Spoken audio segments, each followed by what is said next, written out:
ऐसे ही जहाजपुर में जब भगवान निकले, जब मैं देवली में थी, जब प्रतिमा निकली थी, प्रतिमा निकलने के समाचार मिले, मुझे बड़ी प्रसन्नता हुई, इतनी खुशी कि मैंने अपने जीवन में रोम रोम जो पुलकित होता, जो लिखा होता ना कि रोम रोम पुलकित हो गया, ऐसा मेरा रोम रोम पुलकित हो रहा था। ऐसा लग रहा था कि पता नहीं अपार संपदा मिल गई, मोक्ष मिल गया, क्या मिल गया। इतनी खुशी कि जैसे मोक्ष मिलने की तारीख निश्चित हो गई हो, इतनी खुशी हो गई। जब जहाजपुर में मैं उसके पहले थी तो मैंने कहा था कि अभी यहाँ प्रतिमाएं और निकलेंगी, लेकिन ये नहीं पता था इतनी जल्दी निकलेंगी। और मैं वहां से, उन लोगों ने बहुत रोका मुझे, जहाजपुर वालों ने बहुत रोका, लेकिन मैं रुकी नहीं, मुझे तो जाना है, मुझे तो आगे बढ़ना है, मुझे नहीं रुकना यहाँ। मैं देवली आ गई।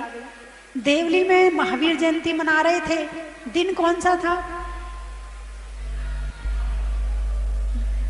चैत का महीना, सुनना ध्यान से, शुक्ल पक्ष 13 तिथि, सन 23 अप्रैल, मंगलवार, मुसलमान के यहाँ मुनि सुब्रतनाथ भगवान प्रकट हुए और माता जी को बुलाया। माँ और ता, मंगलवार, मुनि सुब्रतनाथ, माता जी, सन 23 अप्रैल, है ना। तो इस तरह से माँ और ता, माँ ता, है ना। तो भगवान निकले तो जहाजपुर वाले मेरे पास 25 तारीख को आए। 23 को भगवान निकले थे, ये मेरे पास 25 को आए। मैंने उन्हें वापस कर दिया, मैं नहीं आ रही हूँ। वो 26 को फिर आ गए। तो मुझे लगा बार बार मना करना अच्छा नहीं लगता है, चलो कोई बहाना बना देते हैं, है ना। तो उस समय प्रतिमा जो है प्रशासन ले जा रहा था। तो मैंने कहा देखो, प्रतिमा प्रशासन ले जा रहा है, और जो पहले के समाचार जो जैसे मैंने देखे और सुने हैं, एक बार प्रशासन में प्रतिमा चली जाए तो फिर 2 साल 5 साल मंत्री के पास जाओ, संतरी के पास जाओ, चक्कर लगाते रहो, बड़ी मुश्किल से मिलती हैं, बहुत मुश्किल हो जाती है। लेकिन इसलिए मेरे मन में ये विचार था, तो मैंने कहा देखो भाई, प्रशासन में प्रतिमा जा रही है तो मैं जाके क्या करूंगी। फिर मैंने वैसे मेरे मुंह से निकल गया, किसी ने निकलवाया, किसी ने कुछ किया, पता नहीं। मैंने कहा यदि एक प्रतिमा भी मंदिर में रह जाएगी तो मैं जहाजपुर आ जाऊंगी। मैं विचार ये था, ना प्रतिमा रहेगी ना मैं जाऊंगी, यही विचार था। और मैंने 26 तारीख को प्रोग्राम बना लिया कि 27 की दोपहर में मुझे बिहार करना है। मैं सारे मुहूर्त अपने आप खुद ही निकालती हूँ। उस दिन जाने क्या विचार आया, मैंने कहा किसी ज्योतिषी से पूछो कि मैं कब बिहार करूं। उसने कहा 27 की दोपहर में करो। यदि मैं निकालती तो 27 की सुबह का निकालती। ज्योतिषी ने 27 की दोपहर का निकाला।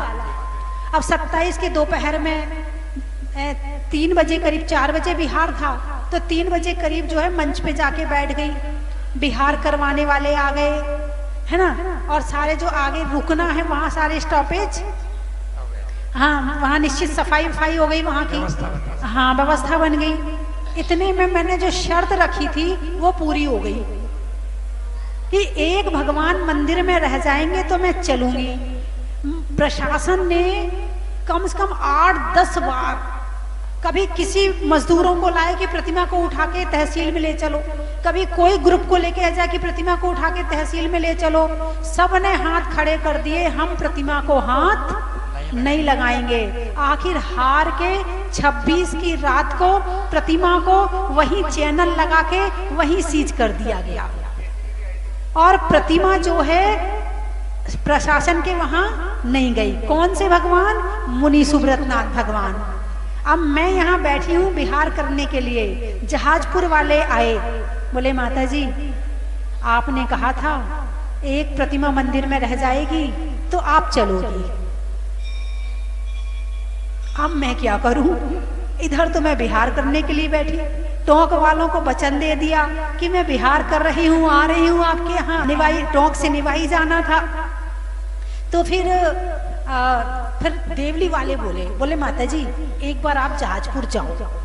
अब मुझे लग रहा था कि अप्रैल का महीना है, गर्मी बढ़ रही है, आगे बिहार करना मुश्किल हो जाएगा, तो मैं सोच रही थी जल्दी बिहार कर लूं। फिर भी सोचा चलो कोई बात नहीं। सबके कहने पर मैंने 2-5 दिन के लिए जहाजपुर का मन बनाया। कितने दिन के लिए? 2-5 दिन के लिए। और वहां गई तो फिर वहां कलेक्टर की खबर आई हमारे पास। उन्हें पता चल गया कि कोई साधु संत वहां आ गए हैं। कलेक्टर ने खबर भेजी कि अपने साधु संत से कहना वो अनशन पे ना बैठे, हम आपकी प्रतिमा जल्दी से वापस कर देंगे। आप अतिशय देखो, जबकि मुझे दिमाग में कुछ भी नहीं कि अनशन करना नहीं करना, कुछ भी नहीं था, और उसके दिमाग में आ रही कि साधु संत अनशन ना कर दे और प्रतिमा इनकी जल्दी वापस करनी है। ये वहां पहुंचते ही खबर शुरू हो गई। सारी कार्रवाई हुई, जयपुर में रजिस्ट्रेशन हुआ प्रतिमाओं का, है भीलवाड़ा से रिलीज हुई। इस तरह से श्रुत पंचमी के दिन प्रतिमा जितनी तहसील में चली गई थी वो, और जो यहाँ ताला लगा हुआ था वो प्रतिमाएं हमें वापस मिल गई। जय हो माता।